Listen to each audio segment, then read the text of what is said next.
This is Sridhar Kadari, Senior Journalist, Managing Editor, Vimedia News.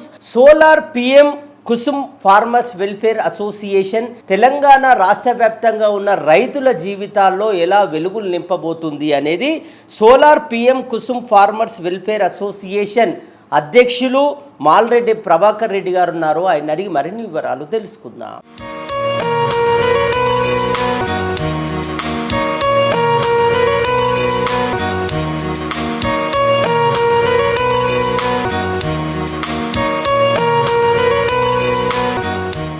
Solar PM Kusum farmers welfare association తరపున నేను ఒకటి విన్నపం చేసుకుంటాను. సెంట్రల్ గవర్నమెంట్ కానీ, స్టేట్ గవర్నమెంట్ కానీ, మిగతా అథారిటీస్ కానీ, ఎలక్ట్రిసిటీ అథారిటీస్ కానీ నేను చెప్పేది ఒకటే. ఎందుకంటే చూడండి, ఇది చేయాలంటే ఒక సాధారణ రైతుకు దాని యొక్క ఇంప్లిమెంట్ చేసే టైంలో వాళ్ళ కోఆర్డినేషన్, కోఆపరేషన్ చాలా అవసరం.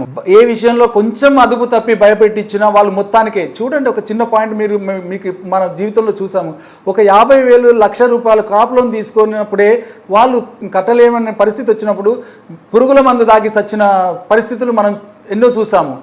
కానీ ఇప్పుడు కోట్లకు ఇది చేసి కష్టపడి ఇది ఇంప్లిమెంట్ చేస్తున్నారు. PM కుసుమ్ని ఇంప్లిమెంట్ చేస్తున్నారు. ఇందులో కనుక ఏమాత్రం అబ్స్టికల్స్ వచ్చేసి వాళ్ళకి ఏమాత్రం అధైర్యంగా ఏదైనా ప్రాబ్లం వచ్చేసి డివేట్ అయ్యిందంటే అది కన్స్ట్రక్షన్ టైంలో కానీ, ఇంప్లిమెంటేషన్ టైంలో కానీ, ఫైనాన్షియల్ ఇదిలో కానీ ఎందులో వచ్చినా కూడా కోట్ల వ్యవహారం కనుక కుటుంబంతో చస్తారు. రైతుకు తీరని నష్టం మాత్రమే కాదు, ఆ కుటుంబమే మనుగడ లేకుండా పోతుంది. ఆర్థికంగా టోటల్ జీరో అయిపోతారు వాళ్ళు. ఎందుకంటే వాళ్ళు 1,10,000 అంటేనే గొప్ప అనుకునేది, ఇది కోట్లలో వ్యవహారం కనుక మొత్తం మునిగిపోతుంది. ఇంకోటి నేను గవర్నమెంట్ కోరేది ఏంటంటే చూడండి, ఇప్పుడు మాకున్న సమస్య, మొదటి సమస్య సోలార్ PM కుసుమ్ కోసం అప్లికేషన్ పెట్టుకున్న తర్వాత రైతులను ఫిజిబిలిటీ చెక్ చేయడానికి అని వచ్చేది ఎవరు? రెడ్కో సంస్థ వచ్చేసి ఫిజిబిలిటీని చూసేసి అది అనుగుణంగా ఉంది, అనుగుణంగా లేనిది అవన్నీ కూడా చేసి మాకు రైతులకు తర్వాత LOA అనేది ఒకటి ఆనర్ చేశారు.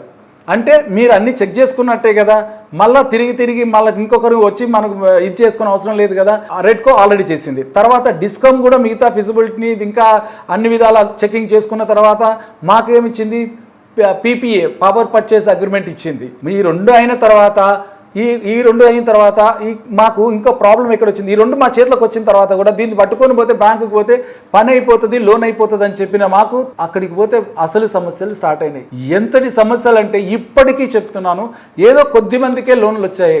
ఈ విషయంలో చాలామంది ఇంకా కూడా వెంపర్లాడుతున్నారు. శాంక్షన్స్ లేదు, వాళ్ళకి క్లారిటీ లేదు, పలు రకాల అడ్డంకులు వాళ్ళకు ఎదురవుతున్నాయి.